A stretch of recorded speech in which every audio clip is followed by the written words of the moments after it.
Armed Forces. Sorry Armed pero Forces. alam nyo, dapat noon pa. AFP, Browner, General Browner, OMET, at PNP, General Marbil.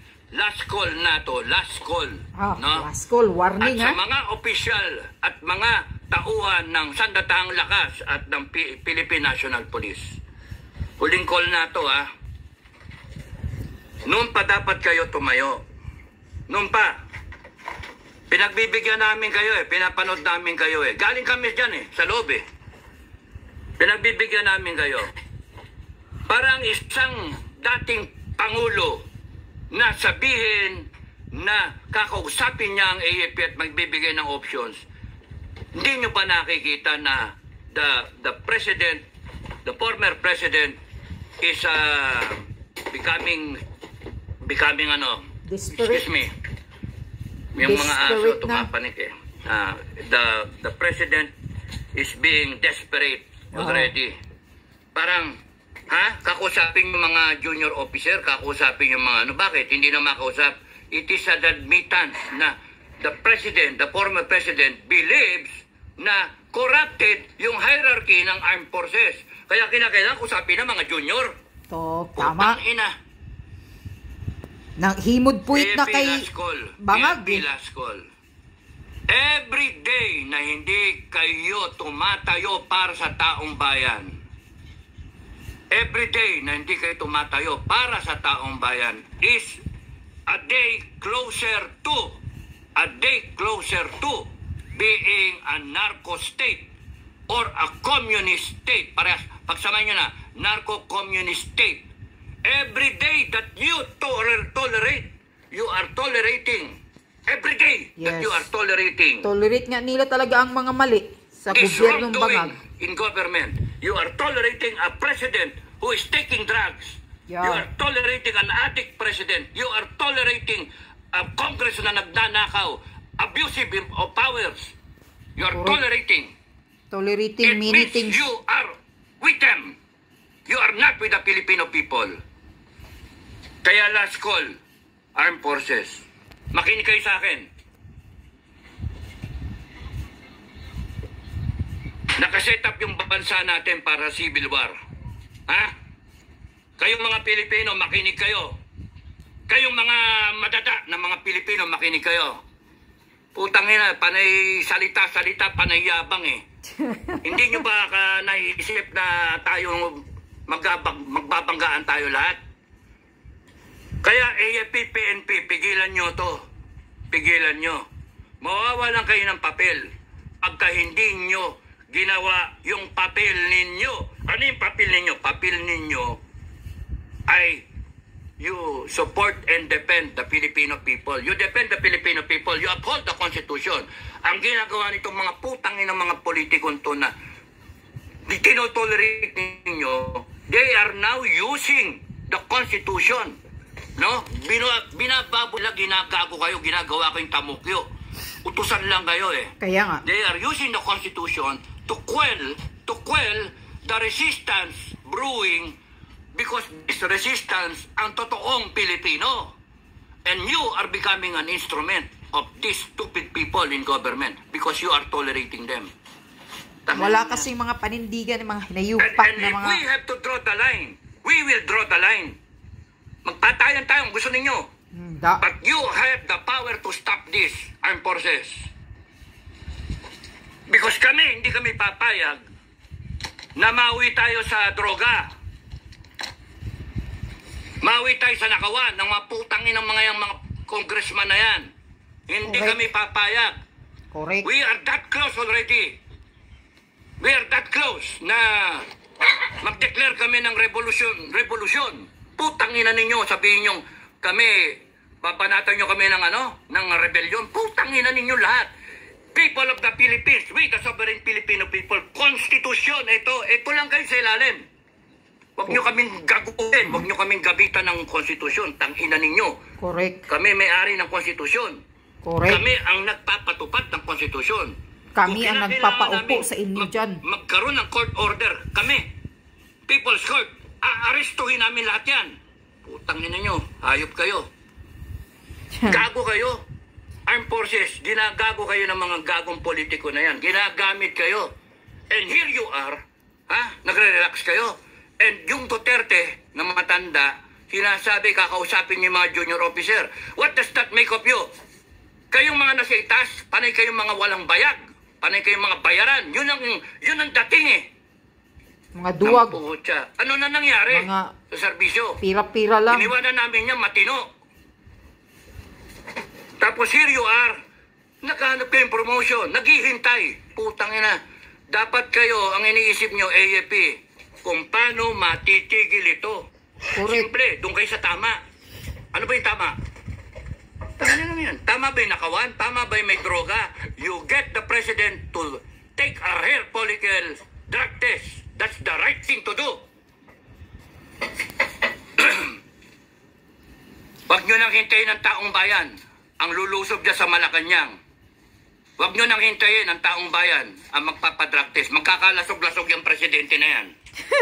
Puta na, threat to na the national security, threat to the life of the president. Tarantado! The president is the threat to the future of this country. Putangin na nyo, hayop kayo. Kaya nga, takot lang sila kay Sara Duterte. Kaya talagang gusto nilang durugin. Inagago nyo Pilipino. Nasaan na yung pera? AFP, kung nung pa kayo tumayo, mabebenta ba yung ginto? Mabebenta ba? Kung tumayo kayo, AFP. 25 tons na ginto, binibinta na saan ang pera? Matatransfer ba yung 89 billion? Nung PhilHealth? Maharlika funds pa. Nasaan yung Maharlika fund? 250 billion. No, hindi. Nasaan na? 500 tapos billion. Tapos ba yung budget? Hindi pa tapos ang taon, ubos na yung budget, wala nang pera. Ano gagawin natin? Tangin na mo. Gago. Correct. Ng presidente yan. O tapos magtatapang-tapangan ka ngayon, BBM. Ay, nako. Walang utak nga eh. Pulburon, kokin, druga ang laman ng utak. Tapos maninira pa yung iba dyan, mga DDS. Yung mga troll, putangin na nyo, hayop kayo mga troll, mamamatay kayo, sabi ko sa inyo. Pag umikot ang gulong, yari kayo. Yes. Unahin ko kayo, mga troll. Basagin lahat mga ulo ng mga troll na yan, ng mga bayaran. Kahit kayo na sa ibang bansa, papupuntahan ko kayo ng mga, mga tauhan ko. Puta, yayariin kayo. Ang tatapang ninyo. Matanggap kayo ng pera, barya-barya lang, ibebenta nyo yung bansa natin. Pira natin yun, ng mga taxpayer pa. Pinapalamon ni Tambaluslo sa kanila. Hindi ito pa sikatan hindi ito pa palakasan ng boses Ang pinaglalaban ninyo, yung future ng bansa ninyo, yung future ng Pilipinas. Ninakawan na tayo na ninakawan Putangin na itong Congress natin, tarantado, akala mo lalaki ng boto, uupakan nila yung Vice Presidente, 32 million ng boto. Sila tigda 200,000 lang hanggang 300, yung mga 100,000 lang ang boto. Baliktad na nga Dyan, party list lang Mga party list lang yung mga hinayupak na yun. Anong karapatan ng mga tarantadong yan, na upakan ang Vice Presidente, upakan ng Presidente dati, si Duterte, at upakan ng mga government employee, Office of the Vice President. Anong karapatan nila? In aid of legislation, putangin ang mga yan. Aid of persecution nga Aid of legislation. Sabi-sabi lang nila yun. AFP, PNP, tigil nyo na to kasi kalaban nyo kami. Kalaban nyo kami. Taong bayan ang kalaban ninyo, hindi kayo mananalo. Kayo tumayo para sa taong bayan. At ipakita nyo tatayo kayo para sa taong bayan. Kasi pagka ang taong bayan lumabas sa kalsada, lahat kami lalabas sa kalsada. One time, big time. Tatapusin namin to. Anong petsa ngayon? 26 ngayon. Magpahinga kayo mga kababayan. Mag one time, big time tayo. 29, lumabas tayo. Kinabukasan, araw ni Bonifacio. One time, big time. Lahat kayo ng mga Duterte. Lahat kayo. Duterte, mismo lumabas ka. Sara Duterte, mismo ikaw lumabas ka. Lahat kayo, pamilya Duterte. Lahat kayo ng mga follower, mga politiko para kay Duterte. Lumabas kayo. One time, big time. Tapusin na natin to. Correct. Magpasko tayo ng maayos. Exactly. Tama, tanggalin lahat yan, isarado ang Kongres. At pagka sumagasa sa atin ang PNP tsaka AFP, patayan na natin kung para sa taong bayan sila. One time, big time. Maglabasan kayo sa lunggaan ninyo. Kaya nga. Para lang sa buong bansa, ayusin muna natin. Wala munang negosyo, wala munang mga kain-kain sa restaurant, wala munang mga mga kabit-kabit. Putang yan. Magano muna tayo, one time, big time. Anong petsa ba yung 29? Ano yung 29? Pitsa. Anong pitsa ang 29 daw? Anong 29. Araw. Ba ngayon? Wednesday, Tuesday. Ano yata yan? 26, Sabado? 27, 28, 29. Biyernes. Oh, Bernice. Bernice. Alamin ninyo, kung saan kayo pupunta. Hindi, sa EDSA ba? Sa EDSA ba o sa Kongreso? Ako, type ko sa Kongreso eh. Gusto ko isara yung Kongreso na yan eh. Putang ina ng mga yan. Sa Congress Ano kayo. abusado?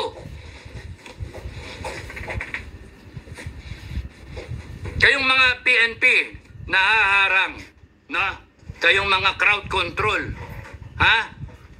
Kayong mga PNP na crowd control, magsuot kayo ng puti na ribbon, ha? Para ipakita ninyo, para kayo sa taong bayan. Pulis ng taong bayan, ha? Pulis ng Pilipino, hindi Philippine National Police. Yes, para Baguhin hindi na kayo natin yung magkabarilan. pangalan. No? Pulis ng Pilipino.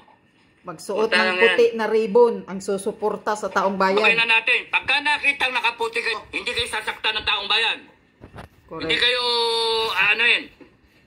protektahan pa ninyo yung taong bayan. Pero yung tumanggap kayo ng order at gawin nyo, titirgasin nyo yung mga tao. Nako, yari kayo sa amin. Yayariin namin kayo. Gusto nyo ng gulo. Hindi kami nagdadala ng gulo. Kayo nagdala ng gulo. AFP, PNP. Kasi hindi kayo tumatayo. Sabi ko nga, every day na hindi kayo tumatayo, you are bringing us closer to a narco state. Exactly. To a state of communism. Tingnan niyo ginagawa sa Congress. Convicted. Ang putang inang yan. Convicted. Nagko-contempt ng isang Pilipino na walang kamalay-malay. Isang attorney. Tang inang yan. At in the premise na they're investigating 125 million na OBP na confidential fund. Confidential nga, gago. Tang ina niyo. Tapos yung billion-billion sa presidente, hindi nyo imbestigahan. Oh. What kind of legislation will you get out of investigating the OBP na 125 million confidential fund, Yeah. which happened in 2022, 2024 na, 2025 budget na pinag-uusapan. Tangina nyo. Tapos nun, pipilit ninyo imbestigahan yung isang single agency. Imbestigahin nyo dapat lahat ng agency na may confidential fund, starting Correct. with the Office of the President. Correct. Karagis kayo. Ginagamit yung mga posisyon ninyo, ginagamit yung agency ninyo. Pinaboy nyo eh. Sobra-sobra kayong ng power. Abusado nga eh. Kasi, Inisita tinutolerate na ako ng asawa ni ko, Bangag, may ulo utos ko. ni Bangag. Ang confidential pa ni Bangag Marcos, hindi nila inimbestigahan. One time, big time. Tapusin na natin to. Bilyon-bilyon. Yung pag-birthday Tapusin ni na Bangag, natin yung to. duran-duran, And, ilang milyon lahat ang ng bayad, nationwide. walang 29. Hintayin niyo yung tahimik. jet ko. Hintayin niyo. Maganda kayo. Oh, November 29. PNP. Labas Ang kayo tanong na lahat. lang, lalabas ba kami na armado? Armado. Pagandaan ninyo. Peaceful, sinasabi nila. Peaceful, mga Duterte, sinasabi nila. Hindi naman peaceful ang gagawin ng mga yan eh. Titirgasin eh. Tingnan yung ginawa sa kayo, JC. Kaya nga. Tanginang yan. Yun na lang pag-uusapan namin eh. Kung lalabas kaming armado o hindi eh. Kung makikisaw-saw kami dyan sa rally na yan na walang armas. For the sake of peace. Peace ba? Kayong mga Pilipino, hanggat hindi kayo lumalaban, naghihintayan eh. Naghihintayan. AFP, hinihintay kayo. Kayo, naghihintay kayo ng AFP. O ano na nangyari? Wala. At habang walang lumalabas, tumatapang itong mga tarantadong kriminal nato sa gobyerno Correct. na pinalalabas nila na Sila ang hari. Alam niyo ba, AFP, PNP, kaya ganyan yan, kaya namamayagpag yung mga gunggong na yan. Kasi alam nila kaya kayong bilhin. Alam nila professional kayo puno. Alam nila mga kayo, mga mahina ang loob, mga walang bayad. Mga Na duwag. tinatanggal yung promotion nyo. Kung ako nandyan, to hell with it, to hell with promotion. Ang paglalaban natin ay yung taong bayan. Ang paglalaban natin, yung future ng bansa natin. Every day that you delay your action, every day that you defer What you Exactly. should have done a long time ago for the Filipino people, hindi nanakaw yung pera. Kaya nga. Kasalanan ninyo ngayon. And every day that goes by na hindi kayo kumikilos sa armed forces at PNP, you are tolerating, you are showing that you are tolerating the wrongdoing in government. Exactly. To hell with that bullshit na sinasabing we are professionals. Hindi kami makikasawsaw. Putang inang yan. You are professionals. Anong klaseng professional yun? Nakikita nyo, ninanakawan yung bansa ninyo. Correct. Nakikita nyo, durugista yung presidente nyo. Na hindi nyo man lang sabihin na, oy puta na, magpa-hair follicle drug test ka, gago. Lahat kayo. Puta ragis. Kaya nga. Ha? Mga duwag kasi ang karamihan. Mga duwag.